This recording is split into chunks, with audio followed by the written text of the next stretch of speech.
Seorang gadis, sebut saja namanya Intan. Intan baru saja lulus dari kuliahnya, dan kini ia telah bekerja pada sebuah perusahaan di kota.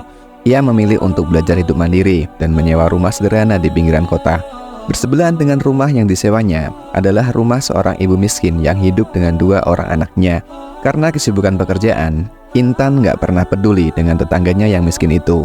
Gak ada keperluan dan juga tak ada kepentingan. Namun pada suatu malam, tiba-tiba saja listrik di lingkungan itu padam. Dalam keadaan gelap gulita, dengan bantuan cahaya handphone, Intan menuju lemari untuk mengambil lilin yang dia punya. Tiba-tiba saja terdengar suara ketukan pintu. Siapa ya yang mengetuk pintu di malam yang gelap gulita seperti ini? Begitu pikirnya. Dengan setengah takut, disingkapnya gorden rumahnya itu, dan terlihatlah bayangan seorang anak. Dengan penuh rasa ingin tahu, Intan akhirnya membuka pintu rumahnya.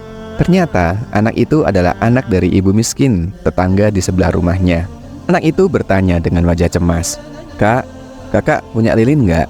Intan tak menjawab. Ia cuma berpikir, kok anak ini tanya-tanya lilin segala ya?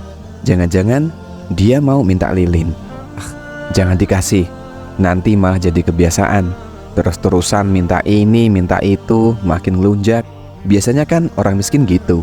Sekalinya dikasih, maunya terus-terusan aja buat dikasih. Padahal nyari duit kan gak mudah. Butuh kerja keras, butuh kegigihan. Salah sendiri, kenapa malas? Dan akhirnya Intan menjawab tegas, gak ada. Ekspresi si anak miskin itu tiba-tiba berubah menjadi riang. Dan dengan renyahnya, ia mengatakan kepada Intan, "Sudah kuduga, kakak pasti gak ada lilin. Ini kak, aku ada 2 buah lilin yang aku bawain buat kakak. Kami khawatir kak, kakak kan tinggal sendirian. Pasti rumahnya gelap. Dan kami takut kalau kakak nggak punya lilin." Demikian kata anak itu sambil mengeluarkan 2 buah lilin putih dari sakunya. Intan terperanjat dengan apa yang didengarnya. Dia nggak pernah menyangka jika keluarga miskin di sebelah rumahnya itu ternyata menaruh perhatian kepadanya. Sementara dirinya gak pernah sekalipun peduli sama mereka. Intan merasa bersalah karena terlalu cepat melakukan penilaian. Mendengar apa yang dikatakan oleh anak kecil itu, tak terasa air mata mengalir dari kedua matanya. Ia terharu dengan perhatian yang diberikan oleh keluarga miskin itu.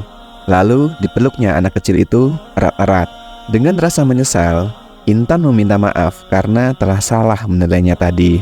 Sahabat semua, seringkali yang menghalangi kita untuk berbuat baik adalah karena ketidakpedulian dan terlalu cepatnya diri kita untuk mengambil kesimpulan. Dan terlalu cepatnya diri kita ini memberikan penilaian kepada orang lain. Penilaian yang cepat itu dibisikkan setan di telinga kita. Seolah tiap kali ada orang baru yang kita jumpai, mereka ini adalah seorang yang buruk. Mereka ini adalah seseorang yang membawa musibah, membawa kesialan. Akhirnya penilaian itu menghalangi semua potensi kebaikan yang dimiliki orang yang kita jumpai itu. Padahal sebenarnya mereka ini baik. Tapi karena cepatnya penilaian kita, maka semua itu terhalang oleh penilaian buruk kita. Kita terlalu cepat membuat kesimpulan, sehingga penilaian itu merantai apa yang sebenarnya dimiliki oleh mereka. Seharusnya komunikasi bisa berjalan lancar, jadinya terhambat. Karena itu, kesimpulan kita yang ternyata belum tentu benar adanya. Jangan menilai keburukan orang lain hanya karena mereka kelihatan miskin, mereka kelihatan gak mampu, mereka kelihatan rusuh, mereka kelihatan kumal, lecek. Karena ada orang yang mereka ini memilih untuk tampil sederhana, meskipun sebenarnya mereka ini mampu untuk membeli penampilan yang mewah. Sebaliknya, ada pula orang yang dari penampilannya seolah mereka ini meyakinkan, tapi ternyata mereka ini penipu. Oleh karena itu, jangan pernah tertipu lagi dengan penampilan seseorang. Ingatlah, kekayaan nggak bergantung seberapa banyak yang kita punya, tapi seberapa banyak yang kita mampu berbagi pada mereka yang nggak mampu. Miskin bukan berarti nggak punya apa-apa, dan kaya bukan berarti punya segalanya.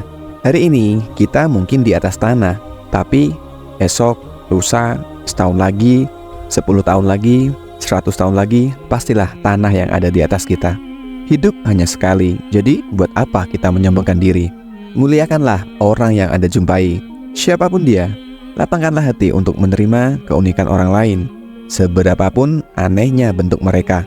Bahagiakanlah orang lain tiap kali ada kesempatan. Bisa jadi itu adalah kesempatan terakhir Anda. Karena kita nggak pernah tahu kapan ajal datang untuk menjemput. Luaskanlah rezeki orang lain melalui tangan Anda. Bantulah mereka yang butuh. Bantulah dengan tenaga, dengan doa. Bila Anda saat itu sedang nggak ada uang atau sedang nggak ada harta benda, mudahkanlah segala urusan orang lain. Jika ingin urusan Anda juga dipermudah, kabulkanlah cita-cita mereka yang mungkin kurang mampu. Jika Anda Muslim, bantulah anak-anak yang putus sekolah, anak yatim yang mereka ini ingin bekerja ataupun mereka ini ingin membuka usaha. Bantulah sebisa Anda. Marilah saling mendukung dalam kebaikan, karena saling mendukung dalam kebaikan gak pernah ada ruginya. Serta jauhkanlah diri kita dari segala hal yang membawa potensi untuk menjadi penyakit, menjadi fitnah, menjadi prasangka yang belum tentu benar adanya, berkata kasar, serta mungkar. Serta jauhkanlah diri dari marah-marah, karena gak akan ada gunanya dan hanya menambah dosa saja. Akhirnya, semoga video ini ada manfaatnya. Amin amin ya robbal alamin. Wallahu a'lam bishawab. Assalamualaikum warahmatullahi wabarakatuh.